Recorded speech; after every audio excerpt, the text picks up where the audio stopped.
In the living room, the voice clock sang. Tick, tock, 7 o'clock, time to get up, 7 o'clock, as if it were afraid nobody would. The morning house lay empty. The clock ticked on, repeating and repeating its sound into the emptiness. 7, 9, breakfast time, 7, 9. In the kitchen, the breakfast stove gave a hissing sigh and ejected from its warm interior 8 pieces of perfectly browned toast, 8 eggs sunny side up, 16 slices of bacon, 2 coffees, and 2 cool glasses of milk. Today is August 4th, 2026, said a voice from the kitchen ceiling, in the city of Allendale, California. It repeated the date 3 times for memory's sake. Today is Mr. Featherstone's birthday. Today is the anniversary of Toleda's marriage. Insurance is payable, as are the water, gas, and light bills. Somewhere in the walls, relays clicked. Memory tapes glided under electric eyes. 8-1, tick-tock, 8-1, oh, clock, off to school, off to work, run, 8-1. But no doors slammed. No carpets took the soft tread of rubber heels. It was raining outside. The weather box on the front door sang quietly, "Rain, rain, go away, rubbers, raincoats for today." And the rain tapped on the empty house, echoing. Outside, the garage chimed and lifted its door to reveal the waiting car. After a long wait, the door swung down again. At 8:30, the eggs were shriveled, and the toast was like stone. An aluminum wedge scraped them down a metal throat, which digested and flushed them away to the distant sea. The dirty dishes were dropped into a hot washer and emerged, twinkling dry. 9:15, sang the clock. Time to clean. Out of warrens in the wall, tiny robot mice darted. The rooms were acrawl with the small cleaning animals, all rubber and metal. They thudded against chairs, whirling their mustached runners, kneading the rug nap, sucking gently at hidden dust. Then, like mysterious invaders, they popped into their burrows. Their pink electric eye faded.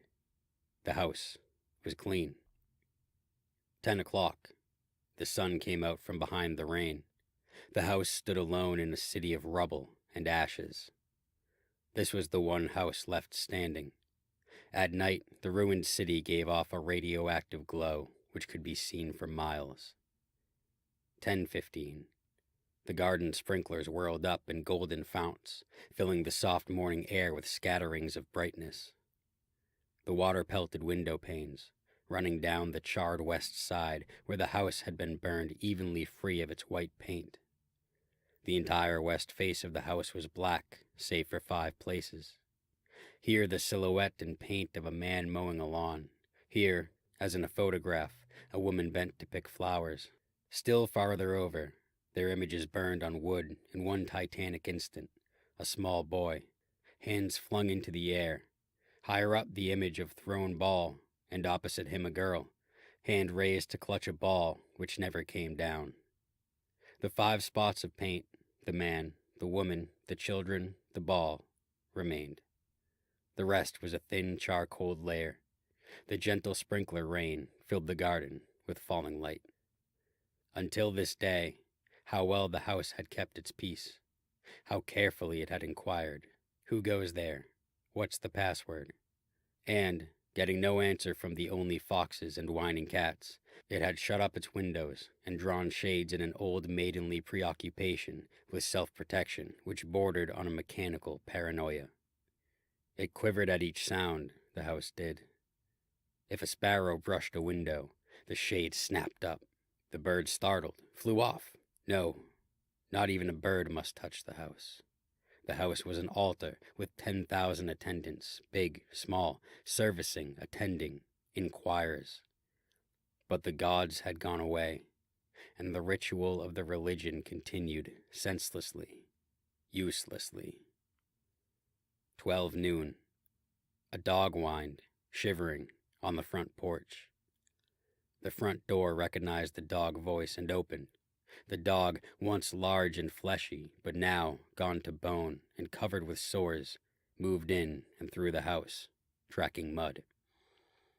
Behind it whirred angry mice, angry at having to pick up mud, angry at inconvenience. For not a leaf fragment blew under the door, but what the wall panels flipped open, and the copper scrap rats flashed swiftly out. The offending dust, hair, or paper, seized in miniature steel jaws, was raced back to the burrows. There, down tubes which fed into the cellar, it was dropped like evil ball in a dark corner. The dog ran upstairs, hysterically yelping to each door, at last realizing, as the house realized, that only silence was there. It sniffed the air and scratched the kitchen door. Behind the door, the stove was making pancakes, which filled the house with a rich odor and the scent of maple syrup. The dog frothed at the mouth, lying at the door, sniffing, its eyes turned to fire. It ran wildly in circles, biting at its tail, spun in a frenzy, and died. It lay in the parlor for an hour. 2:00, sang a voice. Delicately sensing decay at last, the regiments of mice hummed out as softly as blown gray leaves in an electrical wind. 2:15, the dog was gone.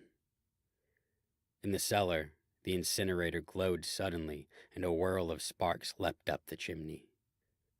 2:35, bridge tables sprouted from patio walls. Playing cards fluttered onto pads in a shower of pips. Martinis manifested on an oaken bench with egg salad sandwiches. Music played. But the tables were silent, and the cards untouched. At 4:00, the tables folded like great butterflies back through the paneled walls. 4:30, the nursery walls glowed. Animals took shape. Yellow giraffes, blue lions, pink antelopes, lilac panthers, cavorting in crystal substances. The walls were glass. They looked out upon color and fantasy. Hidden films clocked through the well-oiled sprockets, and the walls lived. The nursery floor was woven to resemble a crisp cereal meadow. Over this ran aluminum roaches and iron crickets, and in the hot, still air, butterflies of delicate red tissue wavered among the sharp aroma of animal spores. There was the sound like a great matted yellow hive of bees within a dark bellows, the lazy bumble of a purring lion. And there was the patter of okapi feet and the murmur of fresh jungle rain, like other hooves falling upon the summer-starched grass. Now the walls dissolved into distances of parched weed, mile on mile, and warm, endless sky. The animals drew away into thorn breaks and water holes. It was the children's hour. 5:00, the bath filled with clear hot water. 6, 7, 8:00, the dinner dishes manipulated like magic tricks, and in the study a click. In the metal stand opposite the hearth, where a fire now blazed up warmly, a cigar popped out, half an inch of soft gray ash on it, smoking, waiting. 9:00, the beds warmed their hidden circuits, for nights were cool here. 9:05, a voice spoke from the study ceiling. "Mrs. McLean, which poem would you like this evening?" The house was silent. The voice said at last, "Since you express no preference, I shall select a poem at random." Quiet music rose to back the voice. "Sarah Teasdale, as I recall, your favorite. There will come soft rains and the smell of the ground, and swallows circling with their shimmering sound, and frogs in the pools singing at night, and wild plum trees in tremulous white. Robins will wear their feathery fire, whistling their whims on a low fence wire, and not one will know of the war, not one will care at last when it is done. Not one would mind, neither bird nor tree, if mankind perished utterly. And spring herself, when she woke at dawn, would scarcely know that we were gone. The fire burned on the stone hearth, and the cigar fell away into a mound of quiet ash on its tray. The empty chairs faced each other between the silent walls, and the music played. At 10 o'clock, the house began to die. The wind blew. A falling tree bough crashed through the kitchen window. Cleaning solvent, bottled, shattered over the stove. The room was ablaze in an instant. "Fire!" screamed a voice. The house lights flashed. Water pumps shot water from the ceilings, but the solvent spread on the linoleum, licking, eating under the kitchen door, while the voices took it up in chorus. "Fire! Fire! Fire!" The house tried to save itself. Doors sprang tightly shut, but the windows were broken by the heat, and the wind blew and sucked upon the fire. The house gave ground as the fire in 10 billion angry sparks moved with flaming ease from room to room and then up the stairs, while scurrying water rats squeaked from the walls, pistoled their water, and ran for more, and the wall sprays let down showers of mechanical rain. But too late. Somewhere, sighing, a pump shrugged to a stop. The quenching rain ceased. The reserve water supply, which filled the baths and washed the dishes for many quiet days, was gone. The fire crackled up the stairs. It fed upon Picassos and Matisses in the upper halls, like delicacies, baking off the oily flesh, tenderly crisping the canvases into black shavings. Now the fire lay in beds, stood in windows, changed the color of drapes, and then reinforcements. From attic trap doors, blind robot faces peered down, with faucet mouths gushing green chemical. The fire backed off, as even an elephant must at the sight of a dead snake. Now there were 20 snakes whipping over the floor, killing the fire with the clear, cold venom of green froth. But the fire was clever. It had sent flames outside the house, up through the attic to the pumps there. An explosion! The attic brain, which directed the pumps, was shattered into bronze shrapnel on the beams. The fire rushed back into every closet and felt of the clothes that hung there.